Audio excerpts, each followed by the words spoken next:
আসসালামু আলাইকুম সুপ্রিয় শিক্ষার্থী বন্ধুরা, আশা করি আল্লাহর অশেষ রহমতে ভালো আছো, সুস্থ আছো। আমি তাসলিমা বেগম মিনি, সহকারী শিক্ষক হিসাব বিজ্ঞান, engineering university girls school and college. Online ক্লাসে তোমাদের স্বাগত জানাচ্ছি। শ্রেণী ষষ্ঠ, বিষয় বাংলা প্রথম পত্র।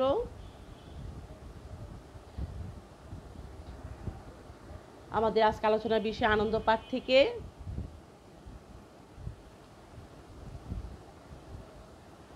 আমরা গত ক্লাসে চিন্তাশীল নাটকটি নিয়ে আলোচনা করেছিলাম। চিন্তাশীল নাটকটি লিখেছিলেন রবীন্দ্রনাথ ঠাকুর। আমরা এখন চিন্তাশীল নাটকটি আমাদের পাঠ্য বইয়ের আলোকে বিস্তারিত আলোচনা করব। প্রিয় শিক্ষার্থী বন্ধুরা, তোমরা তোমাদের সামনে বইটি রাখো। নাটকটির প্রথম দৃশ্যে কি বলা হয়েছে? চিন্তাশীল নরহরি চিন্তায় নিমগ্ন, ভাত শুকাইতেছে, মা মাছি তাড়াইতেছেন।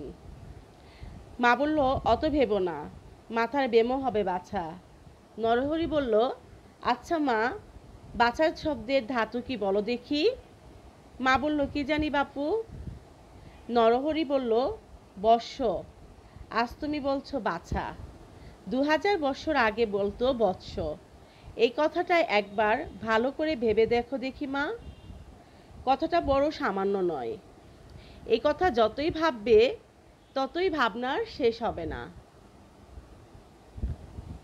পুনরায় চিন্তায় মগ্ন নরহরি। মা বলল, যে ভাবনা শেষ হয় না এমন ভাবনা দরকার কি বাপ? ভাবনা তো তোর চিরকাল থাকবে, বাদ যে শুকোয়। লক্ষ্মী আমার, একবার ওঠ।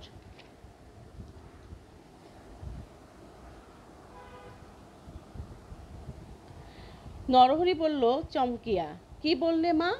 লক্ষ্মী? কি আশ্চর্য! এককালে লক্ষ্মী বলতে দেব বিশেষকে বুঝাতো। পরে লক্ষ্মীর গুণ অনুসারে সুশীলা স্ত্রীলোককে লক্ষ্মী বলতো। কালক্রমে দেখো পুরুষের প্রতিও লক্ষ্মী শব্দে প্রয়োগ হচ্ছে।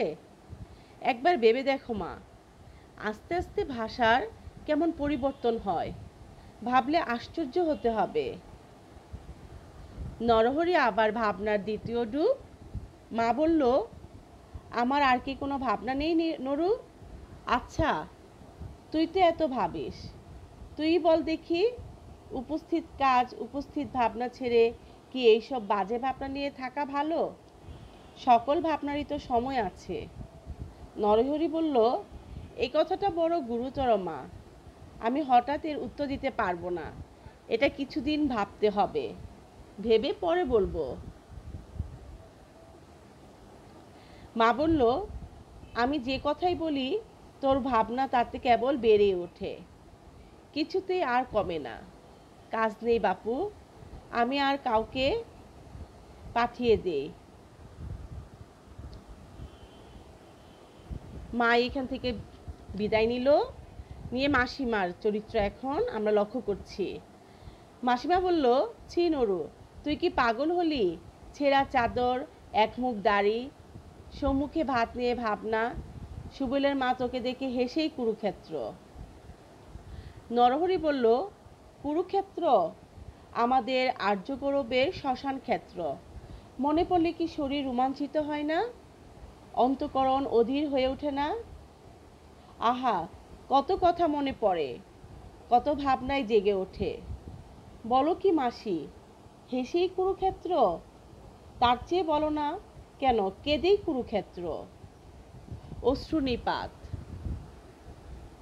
মাসিমা বলল, উমা, এ যে কাঁদতে বসলো, আমাদের কথা শুনলে এর শোক উপস্থিত হয়।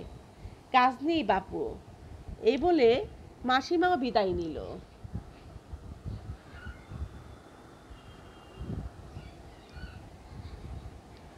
তারপর দেখো দিদিমার চরিত্র। দিদিমা বলল, অনুরু, সূর্য যে অস্ত যায়। নরহরি বলল, ছি দিদিমা, সূর্য তো অস্ত যায় না, পৃথিবী উল্টে যায়। রস বলল, আমি তোমাকে বুঝিয়ে দিচ্ছি। বসো, দুঃখিত, বসো, আমি তোমাকে বুঝিয়ে দিচ্ছি। চারদিকে চাহিয়া একটা গোল জিনিস কোথাও নেই। দিদিমা বলল, এই তোমার মাথা আছে, মুন্ডু আছে। নরহরি বলল, কিন্তু মাথা যে বদ্ধ, মাথা যে ঘোরে না।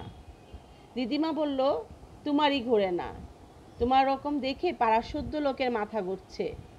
নাও, আর তোমার বুঝাতে হবে না।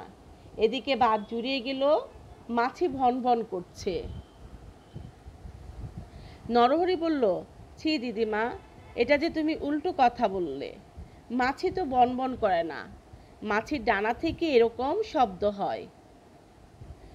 বসো, আমি তোমাকে প্রমাণ করে দিচ্ছি। দিদিমা বলল, কাজ নেই তোমার প্রমাণ করে। দিদিমাও এই চরিত্র থেকে, এই দৃশ্য থেকে প্রস্থান করলো, অর্থাৎ বিদায় নিল। তারপর লক্ষ্য করো দ্বিতীয় দৃশ্যে। নরহরির চিন্তামগ্ন ভাবনা ভাঙাইবার উদ্দেশ্যে নরহরির শিশু ভাগ্নেকে কোলে করিয়া মাতার প্রবেশ। মা বলল, জাদু, তোমার মামাকে দণ্ডবোধ করো। নরহরি বলল, ছি মা, ওকে ভুল শিখিও না। একটু ভেবে দেখলেই বুঝতে পারবে। ব্যাকরণ অনুসারে দণ্ডবোধ করা হতেই পারে না, দণ্ডবোধ হওয়া বলে। কেন, বুঝতে পেরেছ মা? কেননা দণ্ডবোধ মানে। মা বলল, না বাবা, আমাকে পরে বুঝিয়ে দিলেই হবে। তোমার ভাগ্নেকে এখন একটু আদর করো। নরহরি বলল, আদর করব? আচ্ছা এসো আদর করি। শিশুকে কোলে লইয়া কি করে আদর আরম্ভ করি? বসো, একটু ভাবি। চিন্তামগ্ন নরহরি আবার চিন্তায় মগ্ন হলো। মা বলল, আদর করবি? তাতেও ভাবতে হবে নুরু। নরহরি বলল, ভাবতে হবে না মা, বলো কি? ছেলেবেলাকার আদরের উপরে ছেলের সমস্ত ভবিষ্যৎ নির্ভর করে, তা কি জানো? ছেলেবেলাকার এক একটা সামান্য ঘটনার ছায়া বৃহৎ আকার ধরে আমাদের সমস্ত যৌবনকালকে, আমাদের সমস্ত জীবনকে আচ্ছন্ন করে রাখে। এটা যখন ভেবে দেখা যায়, তখন কি ছেলেকে আদর করা একটা সামান্য কাজ বলে মনে করা যায়? এটি একবার ভেবে দেখো দেখি মা। মা বলল, থাক বাবা, সে কথা আর একটু পরে ভাববো। এখন তোমার ভাগ্নিটির সঙ্গে দুটো কথা কও দেখি। নরহরি বলল, ওদের সঙ্গে এমন কথা কওয়া উচিত যাতে ওদের আমোদ ও শিক্ষা দুই হয়।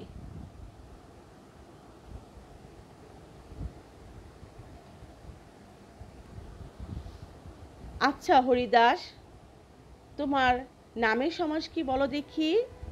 হরিদাস। আমি চমাকাপ। মা বলল, দেখো দেখি বাছা, ওকে এইসব কথা জিজ্ঞেস করো কেন? ও কি জানে? নরহরি বলল, না, ওকে এই বেলা থেকে এরকম করে অল্প অল্প মুখস্থ করিয়ে দেব। মা বলল, না বাবা, কাজ নেই তোমার আদর করে। নরহরি মাথায় হাত দিয়া পুনশ্চ চিন্তায় মগ্ন। মা বলল, বাবা, আমায় কাশি পাঠিয়ে দে, আমি কাশিবাসী হব। নরহরি বলল, তা যাও না মা, তোমার ইচ্ছে হয়েছে, আমি বাধা দেব না। মা বলল, স্বাগত নুরু, আমার সকল কথাতেই ভেবে অস্থির হয়ে পড়ে, এটাতে বড় বেশি ভাবতে হলো না।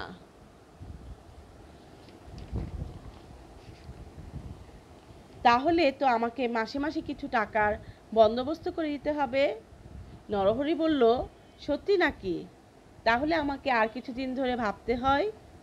এই কথা নিতান্ত সহজ নয়, আমি এক সপ্তাহ ভেবে পরে বলবো। মা বলল, না বাবা, তোমার আর ভাবতে হবে না, আমার কাশি গিয়ে কাজ নেই। শিক্ষার্থী বন্ধুরা, আমি এতক্ষণ নাটকটি নিয়ে আলোচনা করেছি।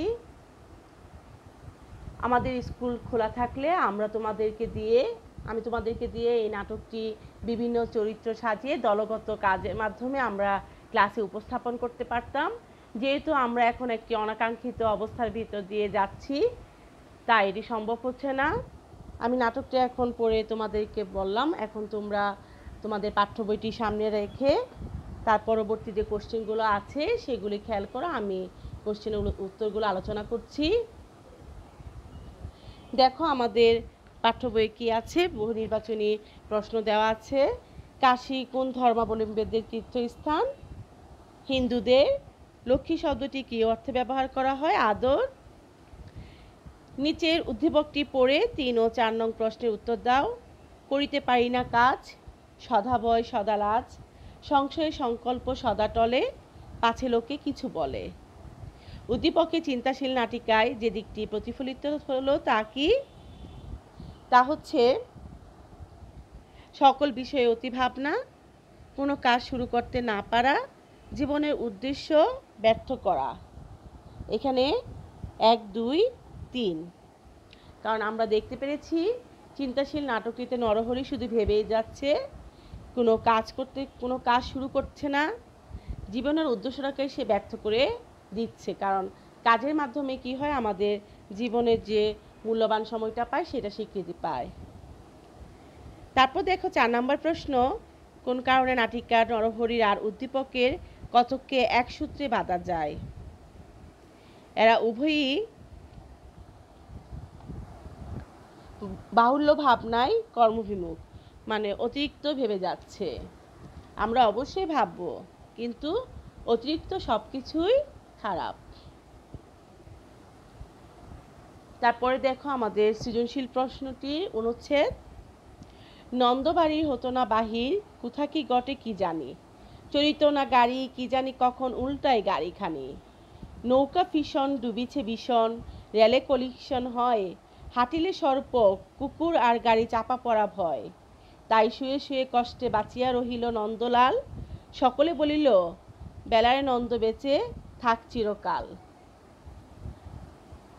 দেখো অনুচ্ছেদে নন্দ চরিত্রে কি বলা হচ্ছে, সে বাড়ির বাইরে বের হতো না, কোথায় বাড়ির বাইরে বের হলে কি ঘটে যায় এই ভয়ে, গাড়িতে চড়তো না, গাড়িটা কখন উল্টিয়ে যায়, নৌকা ভীষণ ডুবছে ভীষণ, মানে কখন নৌকা ডুবে যায়, রেলে যে আমরা কখন দেখি যে লাইন বিচ্যুত হয় কখন হয়ে যায়, এই জন্য সে রেলও চড়বে না, হাঁটতে গেলে কুকুর কিংবা সাপ, আবার গাড়ি চাপা পড়ে কিনা, এরকম নানা সমস্যার ভয়ে সে ঘরে থেকে বের হয় না, তাই শুয়ে শুয়ে কষ্টে সে কী করেছে, নন্দলাল বেঁচে আছে।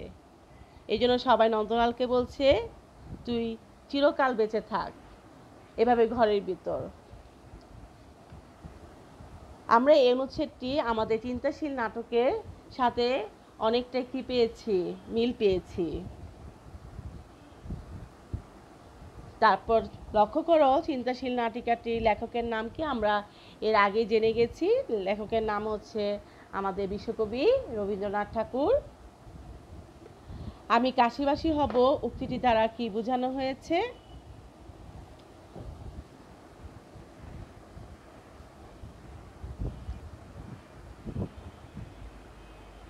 উত্তরটি হচ্ছে আমি কাশিবাসী হব উক্তিটির দ্বারা ছেলে নরহরির যে কোনো বিষয় নিয়ে অতি চিন্তার প্রতি মায়ের বিরক্তি বোঝানো হয়েছে। নরহরি সবসময় চিন্তায় মগ্ন থাকে, মায়ের সব কথার ভুল খুঁজে বের করে এবং পরিবারের সদস্যদের বিব্রত করে। তার চিন্তা বাস্তবে কোনো কাজে লাগে না। নরহরিকে চিন্তামগ্ন অবস্থা থেকে ফিরিয়ে আনার জন্য ভাগ্নেকে কোলে দিয়ে মা আদর করতে বলে। নরহরি শিশুকালের আদরের উপর ভবিষ্যৎ জীবনের গুরুত্ব উল্লেখ করে বলে কিভাবে আদর শুরু করবে তা ভাবতে হবে। এখানেও ভাবতে হবে। এই কথা শুনে মা বিরক্ত বোধ হয়ে প্রশ্নের উত্তরটি করেন।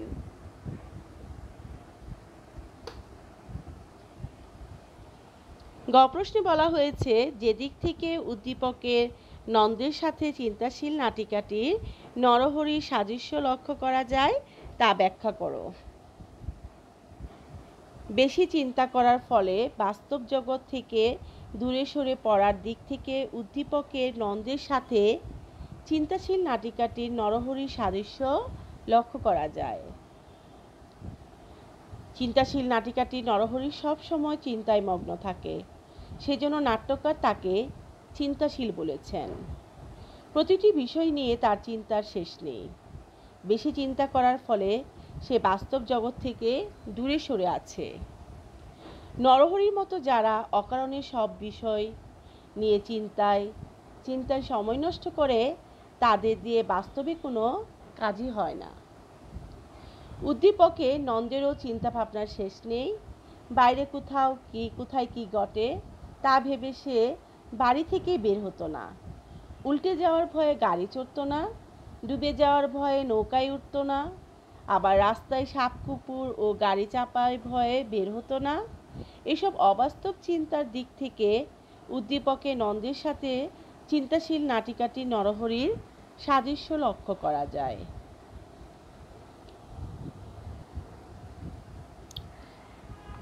ঘ প্রশ্নে শিশুদের সম্পর্কে নরহরির ভাবনা উদ্দীপকে অনুপস্থিত কথাটি ব্যাখ্যা করো। শিশুদের সম্পর্কে নরহরির ভাবনা উদ্দীপকের অনুপস্থিত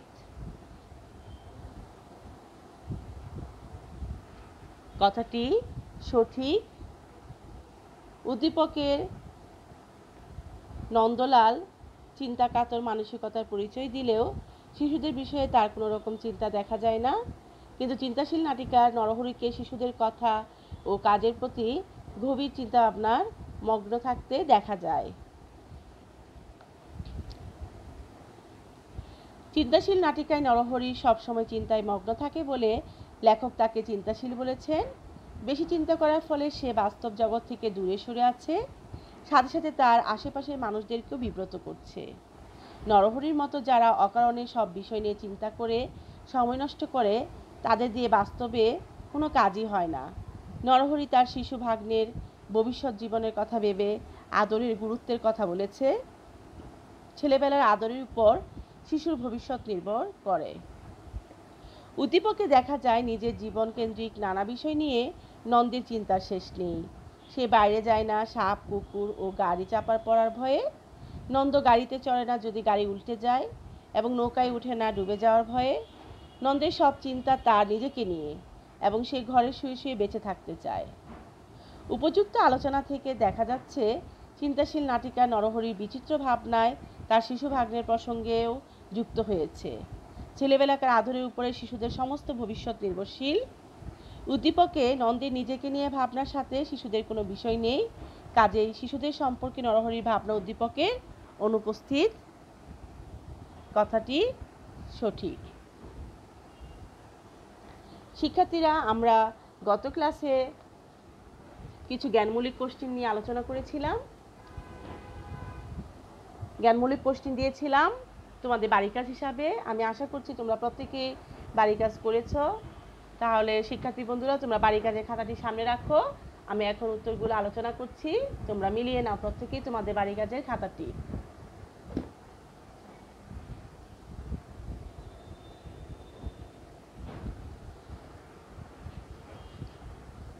চিন্তাশীল নাটকের লেখকের নাম কি? রবীন্দ্রনাথ ঠাকুর। চিন্তাশীল নাটিকায় চিন্তাশীল কে? নরহরি। চিন্তাশীল কোন ধরনের রচনা? হাস্যরসাত্মক রচনা। কাশী কোন ধর্মাবলম্বীদের তীর্থস্থান? হিন্দু ধর্মাবলম্বীদের তীর্থস্থান। শিশুটি নরহরির সম্পর্কে কি হয়? ভাগ্নে। নরহরিকে নিয়ে কে হাসাহাসি করে? সুবলের মা। মা নরহরিকে বেশি ভাবতে নিষেধ করেছেন কেন? মাথার ব্যামো হবে তাই। লক্ষ্মী শব্দটি কি অর্থে ব্যবহার করা হয়? সুবোধ কিংবা কি হবে আদর।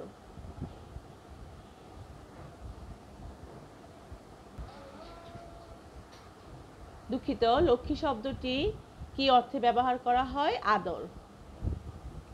9 নম্বর প্রশ্ন, কুরুক্ষেত্র কি? কুরু পাণ্ডবের যুদ্ধক্ষেত্র।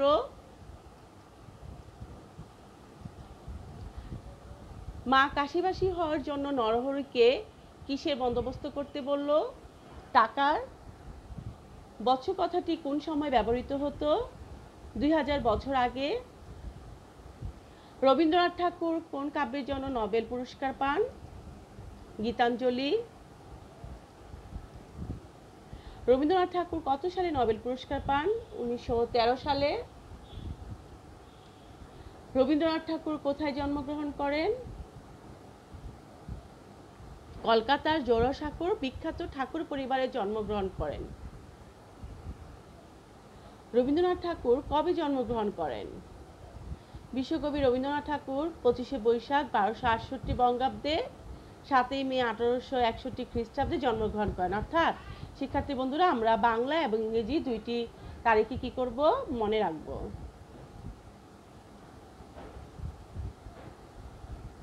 জ্ঞানমূলক প্রশ্নের পাশাপাশি আমি কিছু অনুধাবনমূলক প্রশ্ন দিয়েছিলাম। 1 নম্বর প্রশ্নটি আমি সৃজনশীল প্রশ্নের সময় বুঝিয়ে দিয়েছি তোমাদেরকে। তারপর আমি আবার বলছি, আমি কাশিবাসী হব উক্তিটি দ্বারা কি বোঝানো হয়েছে? আমি কাশিবাসী হব উক্তিটি দ্বারা ছেলে নরহরি যে কোনো বিষয় নিয়ে অতি চিন্তার প্রতি মায়ের বিরক্তি বোঝানো হয়েছে। নরহরি সবসময় চিন্তায় মগ্ন থাকে, মায়ের সব কথার ভুল খুঁজে বের করে এবং পরিবারের সদস্যদের বিব্রত করে। তার চিন্তা বাস্তবে কোনো কাজে লাগে না। নরহরিকে চিন্তা মগ্ন অবস্থা থেকে ফিরিয়ে আনার জন্য ভাগ্নেকে খুলে দিয়ে মা আদর করতে বলে। নরহরি শিশুকালের আদরের উপর ভবিষ্যৎ জীবনের গুরুত্ব উল্লেখ করে বলে কিভাবে আদর শুরু করবে তা ভাবতে হবে। এখানেও ভাবতে হবে। একথা শুনে মা বিরক্ত বোধ হয়ে প্রশ্নের উক্তিটি করেন। কুরুক্ষেত্রের নাম শুনে নরহরি কেঁদেছে কেন? কুরুক্ষেত্রে যুদ্ধের কথা মনে হওয়াতে কুরুক্ষেত্রের নাম শুনে নরহরি কেঁদেছে। নরহরি সবসময় চিন্তায় মগ্ন থাকে, সেজন্য লেখক তাকে চিন্তাশীল বলেছেন। নরহরি পরনে ছেঁড়া চাদর, একমুখ দাড়ি, সামনে ভাত নিয়ে ভাবতে দেখে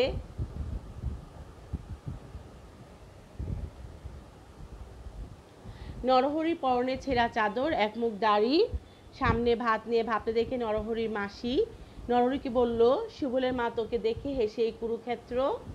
নরহরি বলে, কুরুক্ষেত্র হলো কুরু পাণ্ডবের যুদ্ধক্ষেত্র। এই যুদ্ধক্ষেত্রে অনেক সৈন্য নিহত হয়। এই ঘটনা মনে করেই নরহরি কেঁদেছে। নরহরির মা মাছি তাড়াইতেছেন কেন? চিন্তাশীল নরহরির ভাতে মাছি বসেছিল বলে তার মা মাছি তাড়াচ্ছিলেন। চিন্তাশীল নাটকটির প্রথম দৃশ্য থেকে শুরু করে শেষ পর্যন্ত নরহরিকে চিন্তা করতে দেখায় লেখক তাকে চিন্তাশীল নাম দিয়েছেন। ভাত খেতে বসে নরহরির চিন্তামগ্ন হয়ে থাকে। এদিকে ভাতের থালায় ভাত শুকিয়ে যাচ্ছিল ও ভাতে মাছি বসেছিল। এই কারণে নরহরির মা মাছি তাড়াচ্ছিলেন। নরহরি তার ভাগ্নেকে আদর করতে পারল না কেন? নরহরি তার ভাগ্নেকে আদর করতে গিয়ে চিন্তায় মগ্ন পড়ায় আর আদর করতে পারেনি।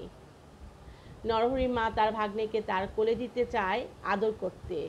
নরহরি শিশুকালের আদরের উপর ভবিষ্যৎ জীবনের গুরুত্ব উল্লেখ করে বলে কিভাবে আদর শুরু করবে তা ভাবতে হবে। এতে সে আদর করার উপায় খুঁজতে চিন্তায় পড়ে যায়। তাই চিন্তায় মগ্ন হওয়া নরহরি তার ভাগ্নেকে আদর করতে পারল না।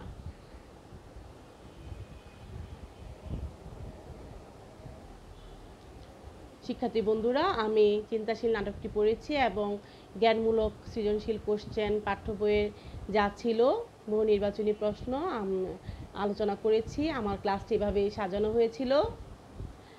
আশা করি তোমরা বুঝতে পেরেছ। বাসায় বেশি বেশি করে পড়াশোনা করবে, ভালো থাকবে, সুস্থ থাকবে। অবশ্যই স্বাস্থ্যবিধি মেনে চলবে। ধন্যবাদ।